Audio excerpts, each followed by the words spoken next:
今回は、私が今住むこのお部屋のルームツアーをしていこうと思います。ちょうど1年前くらいにルームツアーの動画を投稿しているんですけど、その動画にですねすごくたくさんコメントをいただいていて、あと質問もたくさんいただいていたので、今回は最新版ということで私のガイド付きでお部屋をご紹介していこうと思います。今私は、東京都内の 1K のお部屋に住んでいます。家賃は、6万5千円です。リビングは広さが6畳で、コンパクトなスペースになっています。でリビングでメインに置いているのはテーブルと椅子、それからマットレスで、私はテレビを持っていないので6畳っていうスペースなんですけれども、お部屋は割とねゆとりがある感じになっています。はい、では最初にこのテーブル周りご紹介したいと思います。私はこのお部屋の中でここにいることが多いんですけど、ご飯を食べたりパソコン作業したりとか、あと本読んだりとかするスペースです。でこちらのテーブルと椅子なんですけど、岐阜県にある四角という家具のお店の、アイテムです。私結構このパイン材のなんか柔らかい雰囲気がすごく好きで購入しました。はい、でこちらの椅子なんですけど、ここにウレタンが入っていて、もうちょっとで5年経つんですけど全然ねへたれることなくすごくしっかりしています。でここのレザーの部分は味がですね結構出てきていて、なんか味噌汁とかねこぼしたりしていい感じでね育ってきてます。これは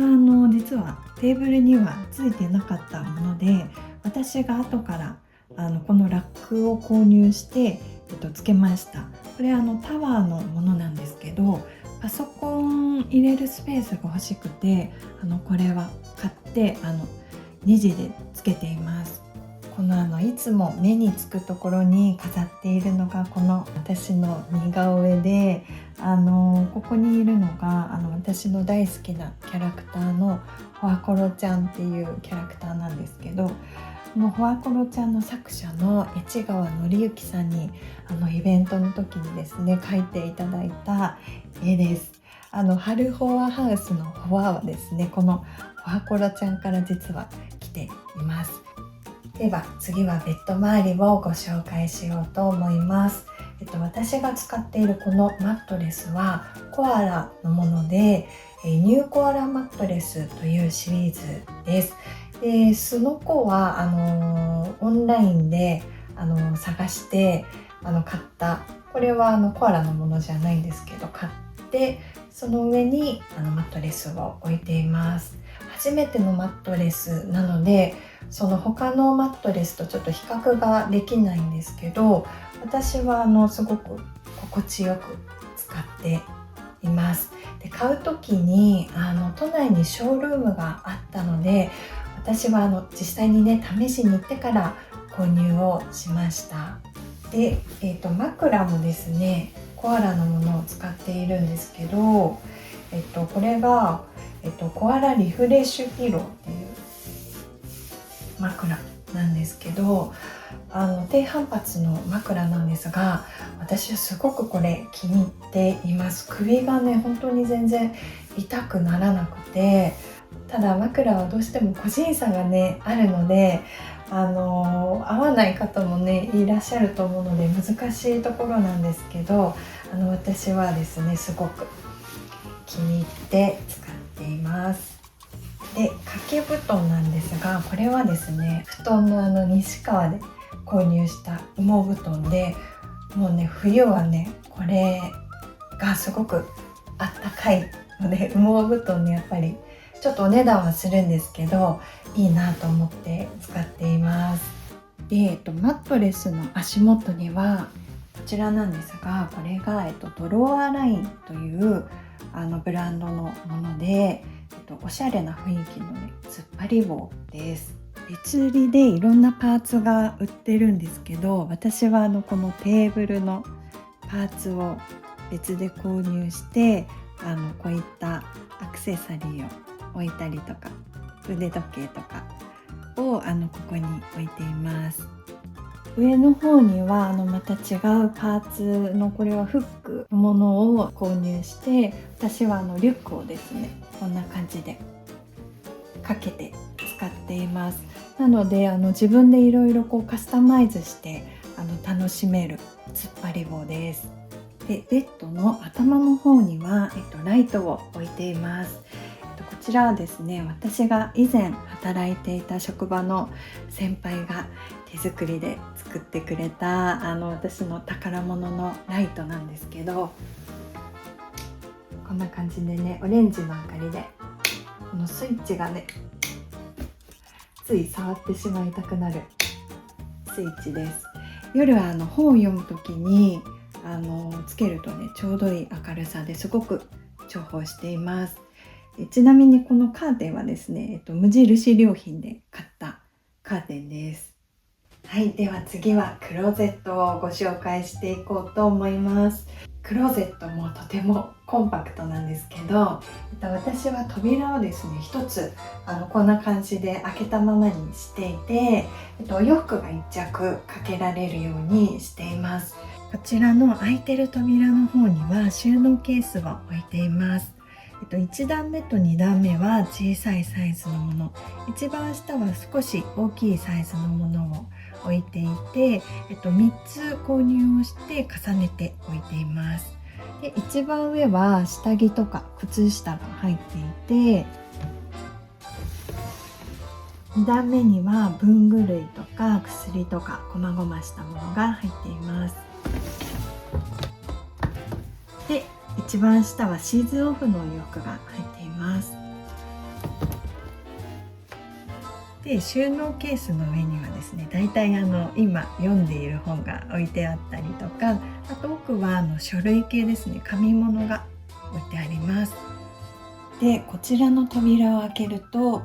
今のシーズン着ているお洋服を全部ハンガーにかけて、こちらのバーに吊るしています。一つ前の動画で私の冬服の紹介をしておりますので、もし気になる方はそちらの動画も見てみてください。でお洋服の足元のところにはお洋服を干すね、これが置いてあったりとか、あとはここちょっと隠れてるんですけど、非常用のリュックと、あとその隣にあるのが夏掛けの布団、圧縮して置かれてます。でこれマットですね、キャプテンスタックのマット、なんか本読んだりする時に敷いて使っているマットです。クローゼットの上の方にも収納がありまして、この黄色いのはレジャーシートですね。でこれが非常用のお水で、この辺はティッシュとかキッチンペーパーとか、あとこれはトイレットペーパーですね。こんな感じでトイレットペーパーを入れてここに置いています。では次はリビングの入り口の方のコーナーになるんですけど、ここにですね、スタンドミラー、これがスークスタンドミラーという鏡で、フレームが木のね素材のもののミラーです。でこっち、これも木の素材の棚なんですけど、10年以上前に初めて一人暮らしした時に買った棚で、今も使っています。でこちらの棚には、このお香を立て置いたりとか、あとこの中はメイクポーチですねが入ってます。でその下にコンセントがあるんですよ。なので充電スペースでここで iPhone 充電したりとか AirPods 充電したりとかで、横にドライヤーがかかってて、ここの鏡でね見ながら夜髪の毛を乾かせるようになってて、で隣にちっちゃいゴミ箱が置いてあります。私の部屋の中で欠かせないのがこの植物たちなんですが、私のお部屋結構日当たりがいいので、植物ですね、すごく元気に育ってくれています。こちらがお部屋の中で一番大きい植物、エバーフレッシュという名前の植物で、エバちゃんっていう名前なんですけど、今葉っぱが開いてるんですが、夜になると葉っぱがですね、こうやって閉じるんですよ。なのですごい一緒にね暮らしている感じがして、とても可愛い植物です。で、結構お日様が好きな植物なので、窓の近くに置いてあげると元気に育つのかなという気がしています。で、これが、ペペロミアカペラータという植物で、これはカペちゃんです。これも元気に育っています。で、ベッドの足元にいるのが、これがフィカス・ベンガレンシスという植物で、ベンちゃんという名前です。大きい丸い葉っぱが可愛い植物です。ベンちゃんは窓側じゃなくても全然ね元気に育ってくれてます。ちょっと形が今だいぶ自由に伸びちゃってるので、ちょっとまたカットが必要なんですけど、はい、濃い緑がね可愛い植物です。で、この角っこにいるのが、こちらがペペロミアのペペちゃんです。さっきのペペロミアとはまたちょっと葉っぱの感じが違くて、すごいね小さい丸くてぷっくりした葉っぱがついてる植物です。これもお部屋の隅っこに置いてるんですけど、元気に育ってくれてます。この部屋のちっちゃい芽が出てきてますね。冬なのになんかまだ元気に育ってくれています。はい、ではリビングの紹介が終わりまして、今度ここの扉を開けると、こっち側に、右側がキッチンで、左側にトイレ、お風呂と奥に玄関があります。はい、ではこちらのキッチンからご紹介していこうと思います。キッチンもですね、すごくコンパクトなキッチンになっていて、収納棚とかをうまく使っていろんなものを置いています。私ここの部屋に住むまで一口コンロってちょっとマイナスなイメージだったんですね。なんかどうしても二口以上ないとっていう固定概念みたいなのがあったんですけど、この部屋に住んでから一口で十分じゃないかなっていうふうに思っています。あんまり私がねそんなにいっぱいお料理しないっていうのもあるんですけど、ケトルとか電子レンジとかがあれば、一つでも十分じゃないかなって私は思っています。一番いいのはですね、お掃除がすごくしやすいのが私は気に入っています。ここのコンロの上には、これは100均で買った突っ張り棒なんですけど、この突っ張り棒を置いて S 字フックをかけて、そこにキッチンアイテムを並べています。この辺はもうほぼ毎日使っているアイテムが並んでいます。シンクの上にはこんな感じで2段棚があるんですけど、上の方には、こんな感じでビニール袋、ジップロック、これがはかり、ざる、サランラップって置いていて、でこっちには、もうほとんど毎日使う、食器だったりとか調味料を置いています。はい、でこちらがシンクの下なんですけど、前回のルームツアーの動画で一番質問をいただいたのが多かったのが、このラックですね。このラックは、ニトリのシンク下収納用のラックです。これすごく便利で、ここに排水管が通ってるんですけど、外せるようになってるんですよ。で、動かせるようになってるんですね。例えばこっちにね排水管があるお家もあると思うんで、そうするとこれを動かして排水管を避けて設置できるっていうラックです。で、私は、これは、セリアかな、セリアで買ったケースになんかお菓子、これお菓子入れですね。なんか調味料系とか、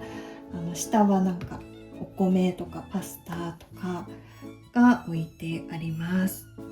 でこちらにも同じニトリのシンク下収納の棚を置いて、毎日は使わないんですけど、時々使うお皿とか、こういう保存容器とか、この辺はお鍋とかを置いています。はい、で冷蔵庫と電子レンジは、アイリスオーヤマのものを使っています。もうちょっとで使って5年になるところなんですけど、壊れることなくちゃんと使えています。で、電子レンジの上には、これはタイガーの小さいケトルを置いています。はい、ではキッチンの隣のお風呂コーナーに参ります。洗濯機も、アイリスオーヤマのものを使っています。これももうちょっとで5年が経つんですけど、壊れずにちゃんと使えています。で、この洗濯機の隣に置いているのが、これがニトリの収納棚です。洗濯機の隣って少しねスペースが空いたりすると思うんですけど、これねすごく便利です。こんな感じで3段になってるんですけど、私は一番上にパックとかヘアオイルとか入れてて、2段目に化粧水とかタオルを入れてて、一番下に洗剤とかハンドソープとかのストックを入れています。で、この冷蔵庫とこの棚の間にマキタの掃除機、スティックのマキタの掃除機、これもすごく便利ですね。ちょっと充電は必要になるんですけど、コードが必要ないのでお掃除するのにねとっても便利です。はい、でお風呂はですね、私のお部屋は独立洗面台がなくって、こんな感じでお風呂の真ん中に洗面台がついているタイプになっています。シャンプーとかボディーソープはボトルに詰め替えずに、詰め替え用のものをこんな感じでS 字フックで引っ掛けて、このバーに吊るして使っています。本当はねあるんですよね、こういう詰め替えをね引っ掛ける用のやつが。私はちょっとそれを買わずにこの詰め替えを引っ掛けてるんですけど、出すのにね少しコツがいるんですが、こんな感じで使ってます。パッケージがねちょっと色が目立つので、本当はもっとシンプルなやつがいいなと思ってるんですけど、今はちょっとこれを使っています。はい、では玄関までやってきました。これが下駄箱なんですけど、下駄箱の上はあまり物を置かないようにしていて、ただ何もないとねやっぱりちょっと寂しいので、その時々でドライフラワーとかお花をちょこっと置いたり、ポストカードを飾ったりしています。はい、で下駄箱なんですけど、私はここ2段目が靴なんですけど、靴以外にもいろんなものを入れていて、折りたたみ傘とか、これは部屋の床を拭くシートとか、これマキタの充電器ですね。であとゴキジェットとかなんかいろいろ入っていて、3段目と4段目はちょっとゴミのストックっていう感じで、下駄箱には靴以外にもこう収納を活用していろんなものを置いています。はい、では最後に簡単にトイレをご紹介します。トイレの上のところにはカゴにトイレットペーパーを入れておいていて、でお友達が作ってくれたドライフラワーを飾っています。でトイレの床には何も置かないようにしていて、お掃除がしやすいようにしています。ということで今回は私のお部屋のルームツアー最新版をお届けしました。普段あまりお見せしていない細かいところも今回は皆さんに見ていただけたんじゃないかなと思います。ただ全てのアイテムをご紹介することはできなかったので、もしこのアイテムどこのとかここはどうしてるのとかあればお気軽にコメントで聞いていただけたらと思います。次の春でこのお部屋に住んで5年が経つんですけど、自分が心地よく過ごせるように定期的にねお部屋の見直しをしたりとか整理整頓をしたりしています。その様子をねこれからも動画でお届けできたらと思いますので、ぜひ楽しみにしていてください。皆さんからのいいね、それからチャンネル登録、コメント、今回もお待ちしております。はい、では最後までご覧いただきありがとうございました。今日もほわっと過ごしていきましょう。